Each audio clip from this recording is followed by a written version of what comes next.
আমাদের অন্যান্য ত্রিপুরা সরকারের মাননীয় মন্ত্রীগণ এবং প্রাক্তন স্পিকার শ্রী রতন চক্রবর্তী মহোদয় এখানে উপস্থিত আছেন, আমাদের বিধায়কগণ এবং এখানে আমাদের চিফ সেক্রেটারি এখানে উপস্থিত আছেন শ্রী একে সিনহা মহোদয়, চিফ হুইপ উনি বাইরে যাবেন পরে এখান থেকে একটু আগে উপস্থিত ছিলেন, এবং এখানে অ্যাসেম্বলির বিভিন্ন যারা স্টাফরা আছেন, পিডব্লিউডির যারা স্টাফরা আছেন এবং অফিসিয়াল যারা আছেন এবং মিডিয়া বন্ধু সবাইকে আমি হার্দিক অভিনন্দন ও শুভেচ্ছা জানাচ্ছি। একটু আগে এখানে সবাই যে এমএলএ হোস্টেলের কি কথা আমরা সবাই জানলাম, আমাদের রতনদা এখানে বিস্তৃতভাবে আলোচনা করেছেন। আমরাও জানতাম ছোটবেলায় একটা এমএলএ হোস্টেল, যেটা এখন আমাদের এটার অবশিষ্ট আছে কিনা আমি জানি না, অবস্থা খুবই ভালো। তো সেই এমএলএ হোস্টেল সেটা 1 নম্বর একটাই হোস্টেল ছিল, পরবর্তী সময়ে এটা হয়ে গেল 2 এবং পরবর্তী সময়ে যেটা বুদ্ধ মন্দিরের সামনে যে হোস্টেলটা হলো সেটা হচ্ছে এখনো সেইভাবেই আছে। এবং এখানে একটা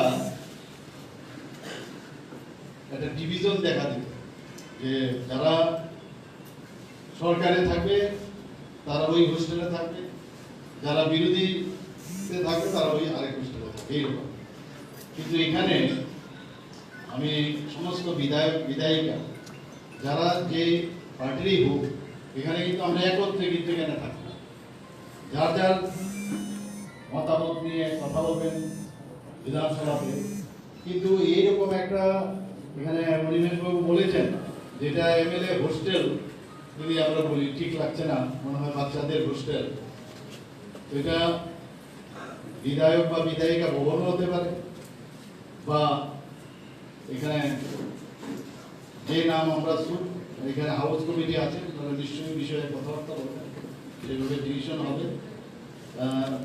তো যেহেতু এমএলএ হোস্টেল আমরা এতদিন ধরে বলে আসছি, তো সেইভাবেই চলছে।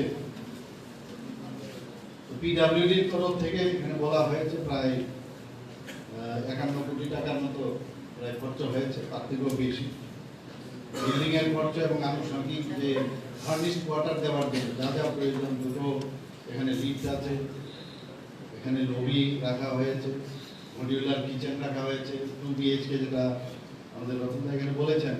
এবং সত্যি আমি 2-3টে রুম আমি গেছি, এটা অনেকটা আমাদের অ্যাপার্টমেন্টের মতো বলা যায়, নট রুম, অ্যাপার্টমেন্ট।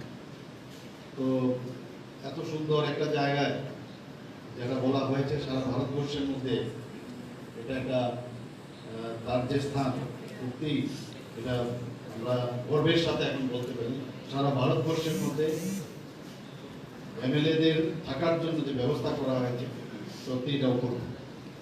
আমরা পিডব্লিউডির তরফ থেকে আমরা যারাই এটা ডিজাইন করেছে এবং যেভাবে আর্কিটেক্টরা প্রথমে ডিজাইন করেন, পিডব্লিউডি তারপরে কাজ করেছেন, আমি ওনাদেরকে অবশ্যই ধন্যবাদ দেব। এবং এর একটা রুলসও বানাতে, মানে কেউ ঢুকে গেল আর যেভাবে থাকবে সেটা একটা রুলসও বানাতে হবে, কিভাবে কার কত ফিস দিতে হবে, মেনটেন্স করতে গেলে কি লাগবে তার একটা রুলস। আমি ল সেক্রেটারি মহোদয়ের সাথে আমার কথা হচ্ছিল, উনি নিজেই এই কথাটা বলছিলেন, নিশ্চয়ই এটা করবো।